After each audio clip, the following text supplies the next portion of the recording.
Today the whole Brahmin family is remembering Dadi Janki ji. And as we know, on this day, 27th March 2020, Dadi Janki ji left her mortal coil and transcended into the subtle regions. And today in the Murli, there are some teachings from the life and teachings of Dadi Janki ji, which we are inspired to imbibe in our lives, and I would like to discuss on those teachings. So there are 11 points in the Murli today. We will take one by one each point and think about it. So the first point is, in order to bless yourself, recognize a subtle ego and quickly finish it. Now you see, how can we bless ourselves? Only when we transform ourselves in the light of knowledge that Baba gives and with the power that Baba gives. Because you see, our destiny is a product of our karma. And when we take light and might from Baba and transform ourselves, transform our consciousness, our attitude, our behaviors, only then can we bless ourselves. Is that clear? So, nobody else can bless us. Baba comes to bless us, but Baba doesn't give a blessing in the way of tathastu, you're blessed. No. Baba gives us the knowledge, the power, the virtues, and when we imbibe them and we transform our thoughts, attitudes, behaviors, only then we create a new blessed destiny for ourselves. Now, Dadi is saying that in order to bless yourself, you have to recognize your subtle ego and quickly finish it. Now, what is this subtle ego that Dadi is talking about? So, you see that there is a psychology in us which operates like, whenever we receive directions and teachings, instead of imbibing those teachings, instead of correcting ourselves based on those directions, we start feeling insulted and we build a wall in front of us so that directions and teachings don't reach our behavior, so they don't influence our behavior. So you see that most children, when they read the Murli, they don't understand much. And when they are told directly, so when let's say you read the Murli, but you're not able to detect what are the shortcomings, what are the weaknesses that are still there in you. And then the next method to detect those is to have a good relationship with the Nimit, so that they can tell you these are your weaknesses, these are your shortcomings, this is where you need to improve. But what happens is, in that area, the subtle ego will come up. And then when you are directed, when you are told that this is the weakness or this is what you need to work on, then instead of working on it, you start feeling insulted. and you start feeling that, I don't have this problem. Why is this person telling me this? And then you build a wall around yourself and you listen to that person, but you don't listen.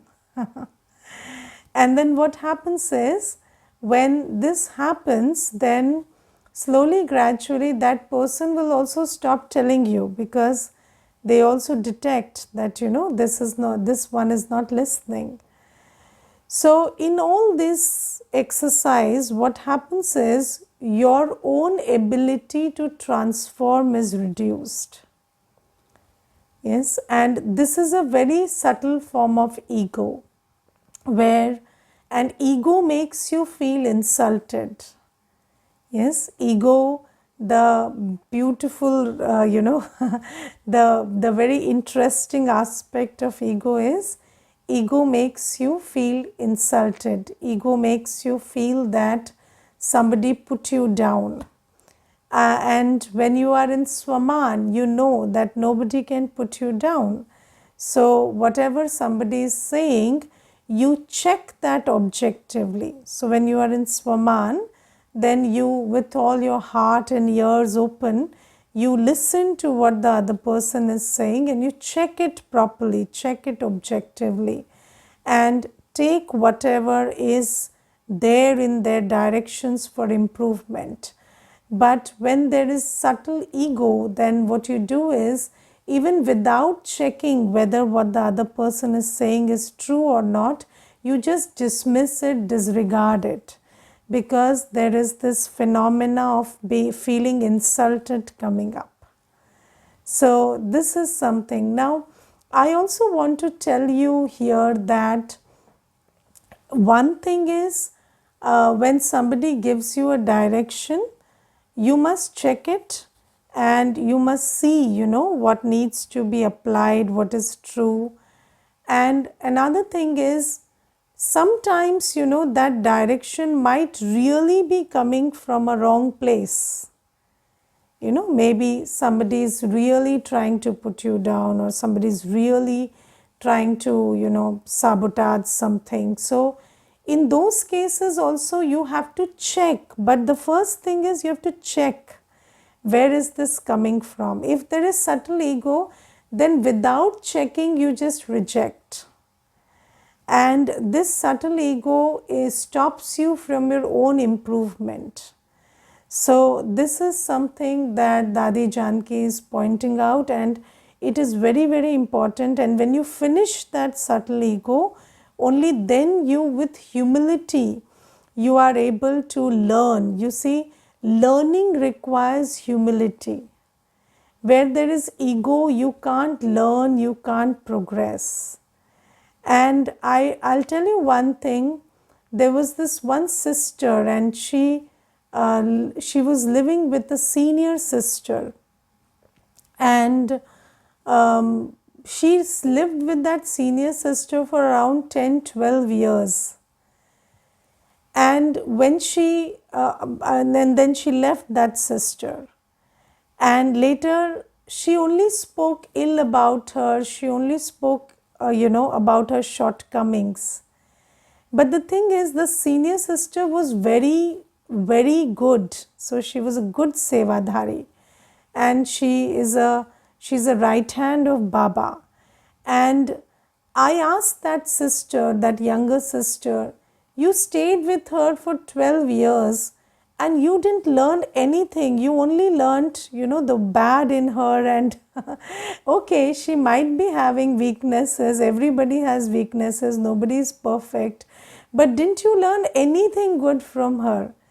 And she said, no, whenever she tried to tell me something, I always felt, oh, she does like this, then why is she telling me this? So, this mechanism that and subtle ego is very smart. How it plays is, it will give you some very good points that, this person is like this and this is their weakness, and how dare they tell me I still have lesser weaknesses than them. So these are the ways in which subtle ego works. But what happens is, it stops your own progress. And we are not here to compare whether I am more weak or the other person has more shortcomings. I am here to improve myself. And if my subtle ego is stopping me from recognizing my weaknesses, then I need to finish it. Because it is not my duty to take everyone to heaven. My duty is to take myself to heaven. So that's the thing that we need to be concerned about. Then the second point is, make your stage unshakable and immovable so that time and thoughts are not wasted. Now you see that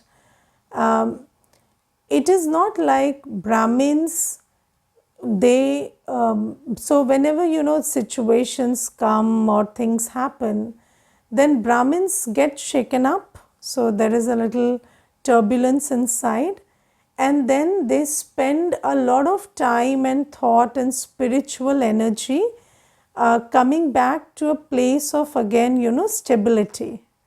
Yes, this is what happens. But Baba tells us that, I don't know whether it was in Sunday's Murli or sometime, but Baba told us, or I read it in some other Murli, I don't remember. But Baba says that when you use your time, thought, and resources to just keep stabilizing yourself, then that's a wastage. And because you could do so much with that, you could serve so many with that. But if you just keep playing this game, where you get disturbed by situations and then you invest a lot of power to tolerate, lot of power to discern, yes, and you are using a lot of your spiritual time, thought, energy into just stabilizing yourself, that's not a very good idea all the time. Because in this way, what you're doing is, Maya is cheating you by just wasting your Sangam Yugi time and thought. And just by, settling, unsettling, this is like, dig a hole and then fill it with mud, then dig a hole again, fill it with mud. So are we here to do this in Sangam Yuga? So Baba says, no, create that stage where you remain stable and unshakable. And how do you create that stage?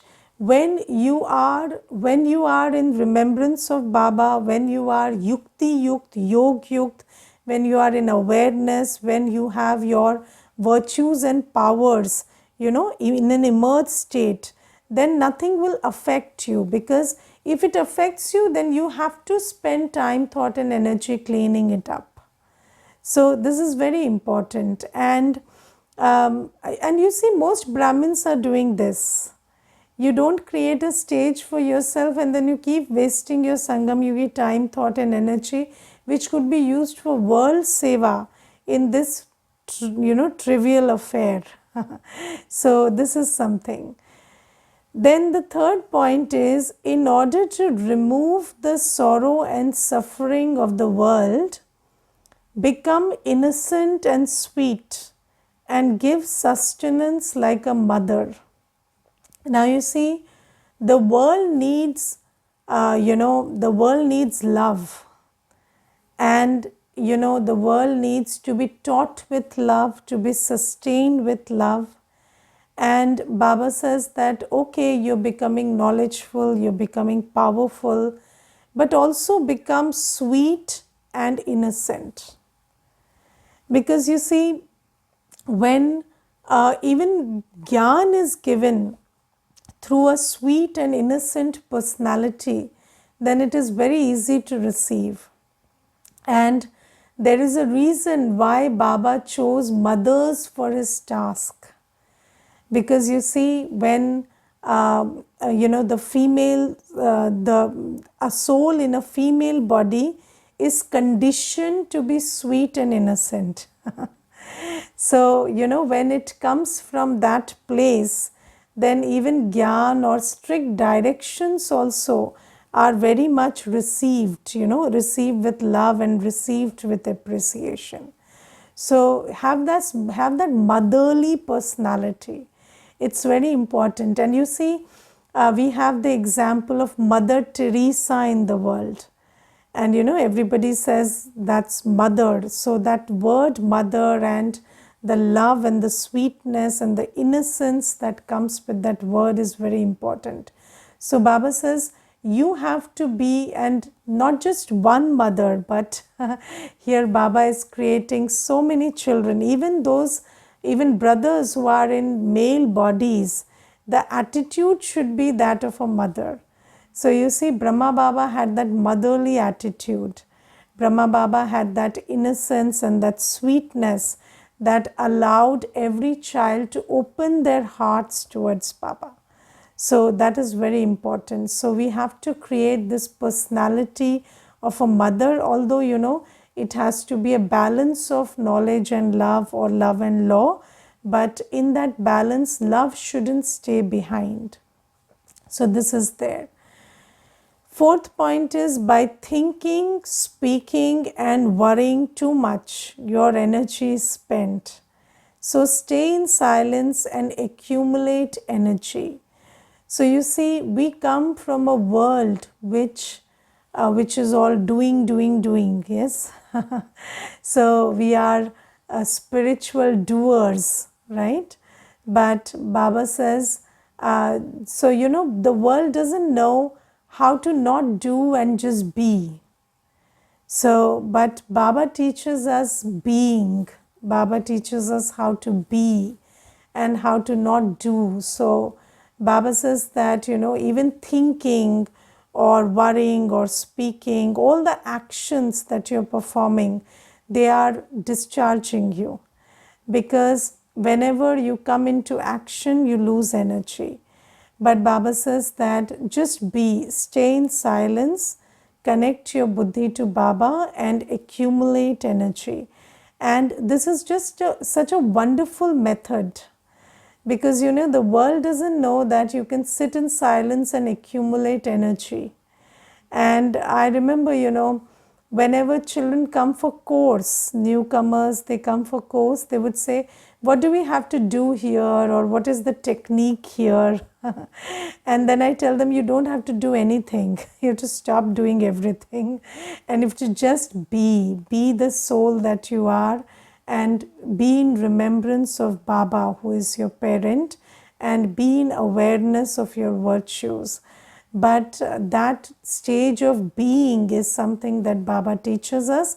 And because we have a sanskar of doing, thinking, worrying, speaking, doing all the time, so we don't know how to be. So we have to have this practice of just staying in silence and remembering Baba and accumulating power. And I remember, there was this one Mata, she had come some days back, and she told me that my husband died when my child was 4 years of age. And ever since that time, I raised my child alone. So you see, sister, I have just been thinking and doing, and I have been so active all my life. But now everything is settled. I have enough money. My child is well settled. Everything is fine. But do you know what? I can't stop thinking. I can't stop doing, because that's become my habit. That's become my sanskar. And then she told me, now I have found, places where I can keep doing. And I call that as my time pass. So I go and teach children, I do this, do that, but nothing is giving me peace. And I feel very, very uncomfortable inside, and I'm just running all day. And then I told her that, you need to undertake the course, and we will teach you how to just enter and center and just be in the center of the forehead, and be in the awareness of your virtues, and be in relationship with Baba and accumulate power. So this is something very important. And then the fifth point is, finish thinking about others and having a vision of dislike, and think of the self and of God. Yes, so Baba says that, every soul, do you understand that every soul has a right to be who they are. Yes, and it is a sin to create dislike for anyone, for who they are, or their sanskars or anything, because everybody is entitled to play their part in this world drama. Yes, and when you think about others and you create thoughts of dislike for others, and dislike is a sanskar which is completely in adversity with spirituality. And when you are spiritual, you don't have preferences.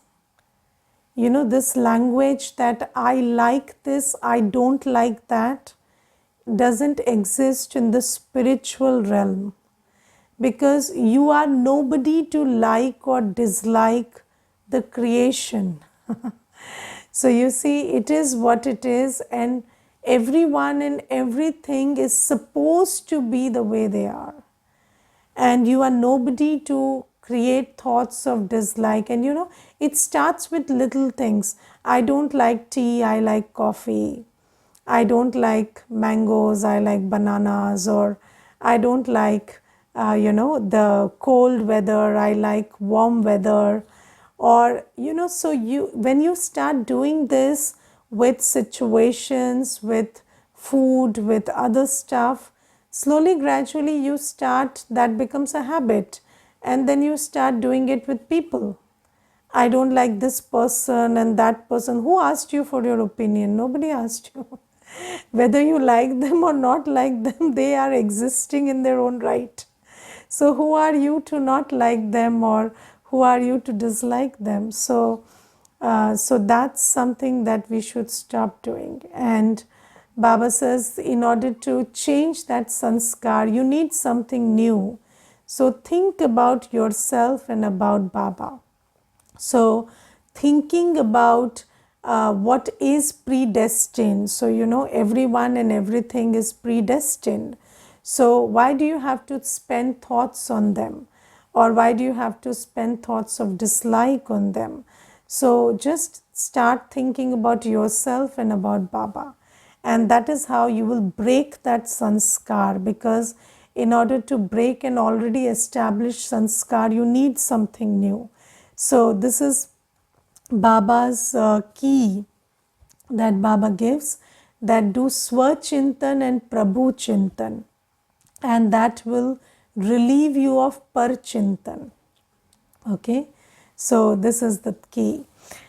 Now the sixth point is, in order to remain fortunate and blissful, continue to take blessings from Baba. So you see that we came to Baba by accident, right? So, and Baba says that it is the fortune that you have accumulated in bhakti. So because you did a lot of bhakti, you remembered me with a lot of love. So that's why I come and meet you. I am giving you the fruit of bhakti. And you see, the fortune that brought us to Baba was created before we came to Baba. Right? So according to that fortune, we came to Baba. And Baba is finding Baba, belonging to Baba is a very fortunate and blissful event that happened. But this may fizzle out if you don't continue to create your fortune and continue to remain blissful. And how do you continue that? Whenever you do actions based on Srimad, you are prolonging your blissful and fortunate state. And if you just take, this Sangam Yugi life and this bliss and fortune for granted, and you start doing everything in your old ways, then the fortune that we have received will fizzle out. And in my experience, I will tell you that when I came into Gyan, then there was a 1 year honeymoon period when, even if you just took blessings and sustenance and you didn't do anything, no amrit vela, no no tapasya, no seva also, 1 year it was good enough. And then, the currency started to diminish, and then you had to earn more. But these days it is shorter. This is my experience, and these days that period is shorter because now the time is very close. So as soon as you come, you have to start doing something. And I think, nowadays it is a 1 month period, and within a month you have to start, working on following Shrimad. Otherwise, this blessing and this fortune that you have received starts to fizzle out until and unless you start building on it. Just like, you see, when you have a foundation and you don't build something on it, then slowly the foundation also starts becoming weak and it becomes difficult to build something on it successively. Similarly, we have to take this opportunity that we came to Baba, we recognized Baba, but now we have to take this opportunity to imbibe Baba's teachings and follow Baba's Shrimad and sustain our fortune and blessings. So take this very seriously. Then the seventh point is, do not keep anyone's mistakes in your heart. Keep your heart clean and you will be able to be restful and comfortable. So just think about it. A, you call that somebody's mistake, and B, you hold it in your heart. Now, let me ask you one simple question. When you make a mistake, do you want to remember it or forget it? You want to forget it, you want to overcome it, and you are holding that which the other one who did it wants to forget. It's like, somebody is throwing garbage out of their door and you are collecting it and keeping it in your house. So Baba says, don't keep anybody's mistake in your heart. And this is a very important teaching because, this right now our sanskars are not perfect. We make mistakes, but we have to be wise enough to let go of our mistakes and let go of other people's mistakes. Because when you keep that in your heart, it keeps disturbing your heart, and then you can't be restful and comfortable. Yes. And have you seen, I remember there was this one Mata, and she would keep talking about her sister-in-law, and when she would talk about her sister-in-law, she would get so agitated that sometimes I felt she would have a blood pressure attack or something, and she would get very worked up talking about her. And then I said, why do you want to lose your life over her mistakes? Why is your BP shooting up talking about her? And do you understand how much damage you're doing to yourself? And even if all that is true and whatever she is doing is absolutely wrong, don't do this to yourself. And just think about, if this is how physically visible the effect of holding someone's mistake in your heart is, then think about what it's doing to your mind. It's making it it's making you very unrestful and uncomfortable. And I remember, there was this one sister, she was once sharing her experience with me, and she told me that, Shilpa Ben, what happened is, I had this, another sister in the center with me, and we had completely opposite sanskars. And whatever she did, I would feel this is a mistake. And then I kept thinking about it, and I became so unrestful. And I started getting so tired that one day I had to consciously take a decision that I have to stop thinking about her. And then she said, I really felt that all my tapasya is going to finish if I don't forget her mistakes. And with that realization, I just shut my mind towards her mistakes. And whatever she did, even if she did the gravest of mistakes, I made it my life's agenda to not think about it. And only then could I progress on my path. So this is very important. And then the 8th point is, in order to be a tapasvi, be a renunciate, do not have any desires or any attraction. So, first there is tyag, then there is tapasya. If you don't have tyag, if you still have desires and attractions, you cannot do tapasya, because you see, even when you pretend to do tapasya and there is a desire and attraction lurking inside, then that tapasya will not be counted as tapasya, because it is with a selfish motive. So your aim will always be to get that desire. Yes, and I remember there was this brother and he told me that if I leave all desires, then everything will come to me. Yes. So I said, yes, that's the law. So he said, no. So if I leave everything, you guarantee that everything will come to me. So I said, you can't live like this. This is not the way to leave everything. And you see, what happens is, people think that, with that intention that I'll get everything, I'll pretend to leave everything, and then I'll do tapasya and I'll get everything. But that's not how it goes. So you have to be a tyagi first. First come to that place where you don't want anything. And when you really and genuinely don't want anything, and then you do tapasya, then the fruits of tapasya come to you. But then when you don't want it, it doesn't matter. And then it is all used for seva. So that's the law. The 9th point is, in order to make your stage elevated, continue to have the incognito practice of staying in remembrance. Do not have the habit of speaking or listening to ordinary things. Now, this is the biggest challenge these days, because people have created this habit of speaking and listening to ordinary stuff. And what you're doing is all day on the phone. Yes, this is the habit that everybody has created, and we never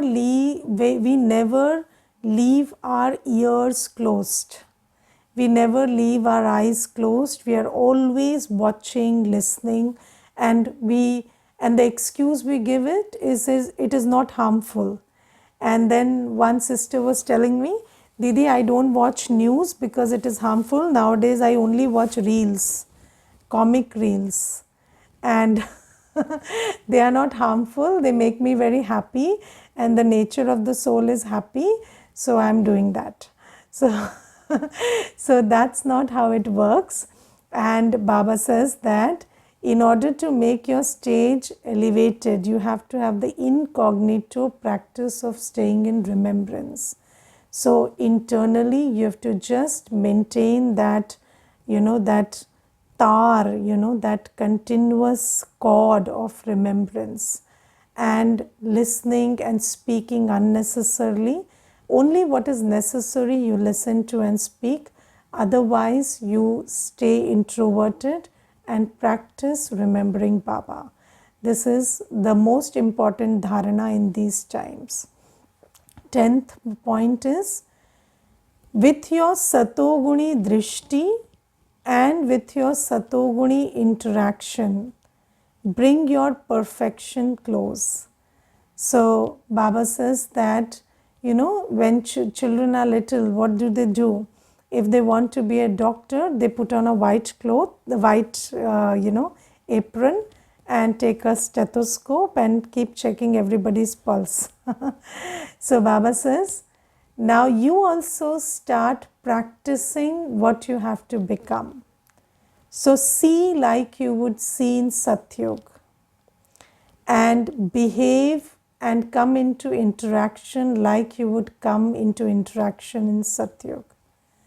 So when you come into interaction with souls, you stabilize yourself in your Satyugi state and come into interaction. And whenever you look at somebody, have that Satoguni Satyugi Drishti. And when you keep doing that, then you know this practice will bring you closer to your stage of perfection. So practice this. And you know, Baba used to give these exercises where Baba would tell Dadis to dress up as they would dress up in their Satyugi stage and talk and walk and interact like they are in Satyug. And this is a very good method to come close to your stage of perfection. So keep doing that. Then 11th point is be introverted, and all 8 powers as your friends will become your companion and be cooperative. So the interesting thing is powers and virtues follow the directions of consciousness. So when you're body conscious, then the opposite of powers and virtues emerge. And when you're soul conscious, then naturally the powers and virtues that are there in you will be in the emerged state. So Dadi is underlining this. When you want the powers to emerge, just go within, stay introverted, be soul conscious, and the powers will be there to serve you. And when you are body conscious, the situation will come and go, and later you will remember, I had to tolerate here, why did I shout here? So Baba says that stay introverted, have those powers emerged, and when they are emerged, they will follow your command. Okay, Om Shanti.